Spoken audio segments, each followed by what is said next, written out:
We are pretty confident that we can do a good job. But having said that, we don't know, right? I mean, with the situations, what has happened in the recent past and what is going on today, stability also required for airline. We were picking up very well until about, February in terms of tourism.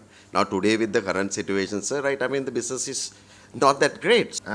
Mr. Chairman, now you say you did not know that the country was in a terrible situation. When was this RFP issued?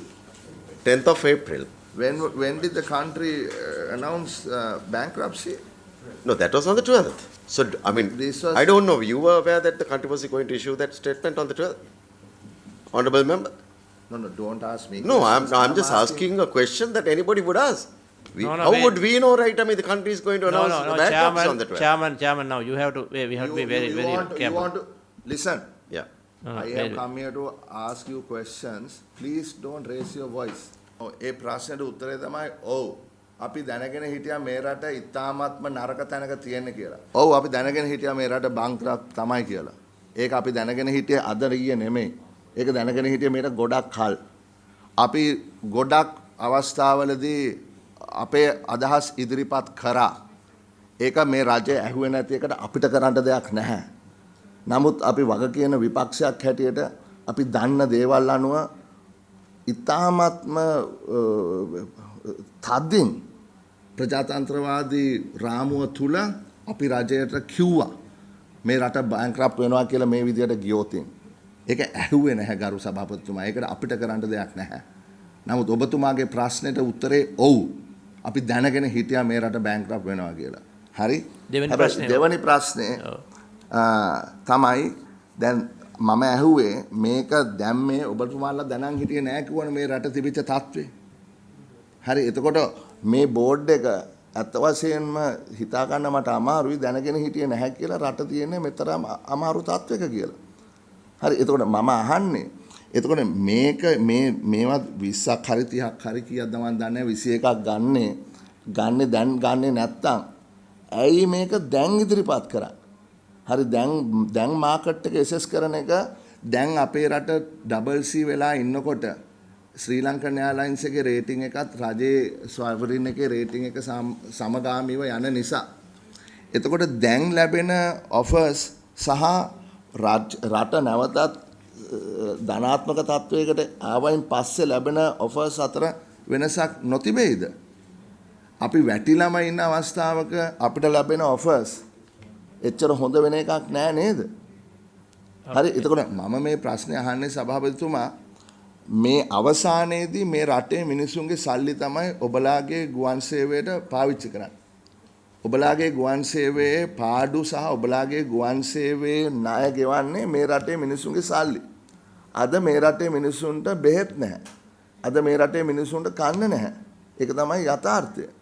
එතකොට අද ජාත්‍යන්තර මූලාරක මුදල සම්බන්ධයෙන් වෙන සාකච්ඡාවලදී රාජ්‍ය ආයතන සම්බන්ධයෙන් විශාල සාකච්ඡාවක් සිද්ධ වෙනවා. හරි එතකොට ඒ පසුබිම මත තමයි මේ ප්‍රශ්නේ අපි අහුවේ. ඔබතුමාලා දැනගෙන හිටියේ නැද්ද රට මෙවැනි තත්වයකට පත් වෙලා තියෙනවා කියලා? Because I also mentioned we don't know what rates that we would get after this declaring this bankruptcy. But all this was planned before that. And even the notice of tender, I'm not aware about the tender because this is a large organization of 7,000 people. We made the decision that has gone to the people and I was not aware that on the 12th the government is going to declare bankruptcy, right? I mean, although that you were aware. So we did not have all those information, so this went to the press. But if we had known the situation was so bad, I can guarantee you we wouldn't have gone ahead with this. That I accept that answer. Yeah. That demand is going to change no suddenly. Correct. Okay. Right, because we don't have money to pay for these airlines in dollars, whatever, and they are pulling out. And then the numbers of tourists that are coming to Sri Lanka also has completely changed because there is no fuel, there is no electricity, etc. So in my view, this is an abnormal period. This is not a usual so let's instruct situation. them. Right? In my view, this is an outlier situation. Like if you look at sort of the general process, this is not normal, this is abnormal. So what the value, you can do it, but what value it will generate when you do it at this time is the question. Yeah, no, that's also valid. I have two questions, Mr. Chairman. I would like to ask Dr. Hans. Dr. Hans, whether, see, I mean, every person who wants to get into a transaction with another person would want to understand each other's capabilities. Whether I can supply the good in question, and if the person who is receiving my good can pay me that consideration.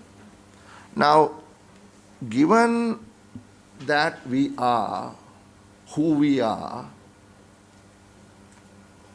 default rated, how many firms who are willing or are able to supply these aircraft would be willing to do so?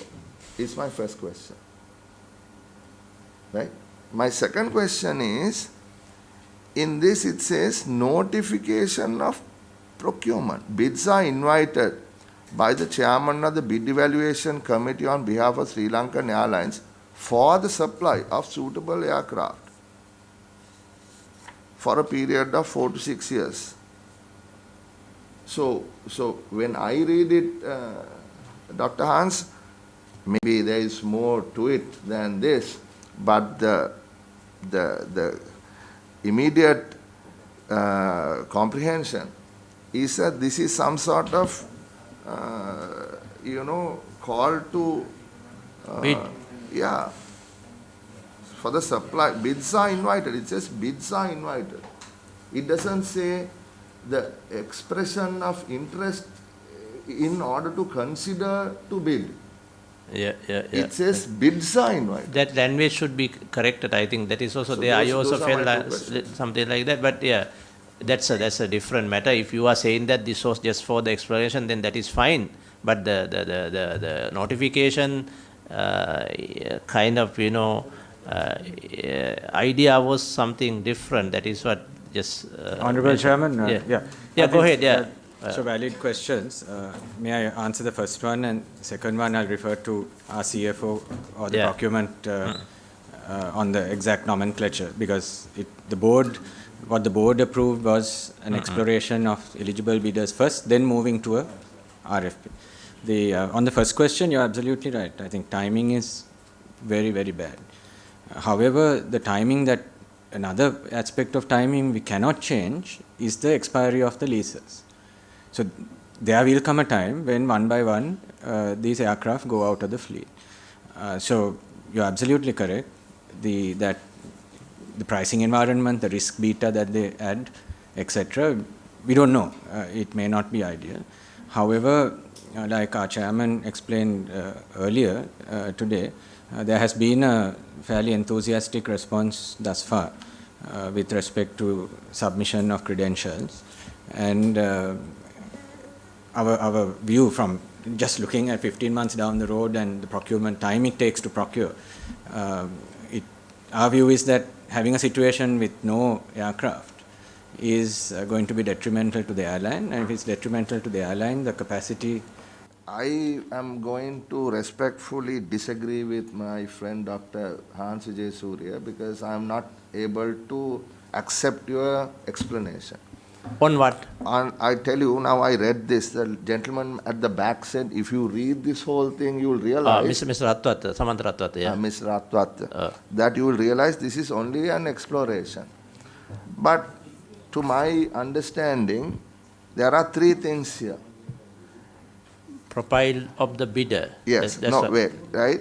First you go back, you want to have the first aircraft delivered on the December 2022. That's just few months away, right? So I would think. Where you are reading now? I'm reading the document that you gave.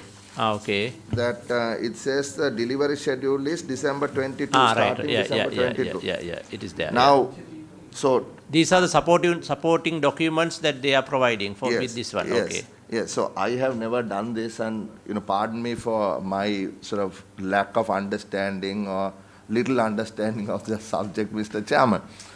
So please bear with me. So we have to have a plane in December 2022. That's about 6 or 7 months away. December 1st. Maybe, I don't know. First, not December, Yeah, December yeah, 22. yeah.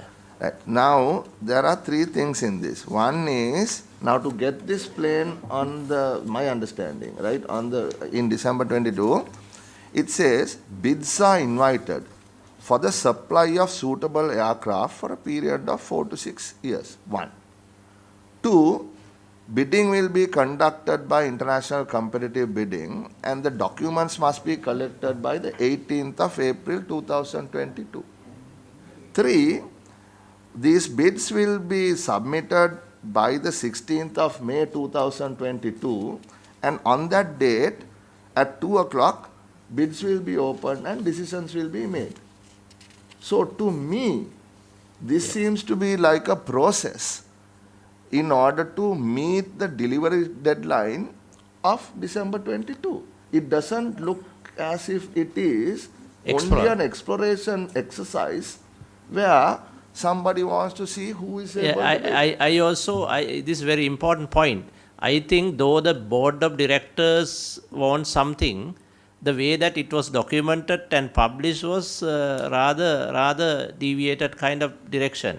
Now there is a bid evaluation committee. Now like that, was there some sort of committee that maybe some subcommittee that sort of discuss the merits of putting out this form or the request? Was there, whose decision was it finally to release this document on the 10th or 12th of April 2022? Who made the decision? It goes through a process. And the decision was made at the board meeting on the 25th of March for the chairman to make the final approval based on agreeing the wording to make sure that it's satisfied the requirement that we would discover who was a bona fide lessor and who was not. Yeah, you want to? Yeah, just to let you know that this is in everyone's interest, and I appreciated the healthy debate. Right? It is absolutely nothing personal with anyone. We do appreciate your honorable service, and we know the kind of difficulties that you have to go through. But it is from the context of the power given to us by the constitution of this country on the control of finance, we ask these questions.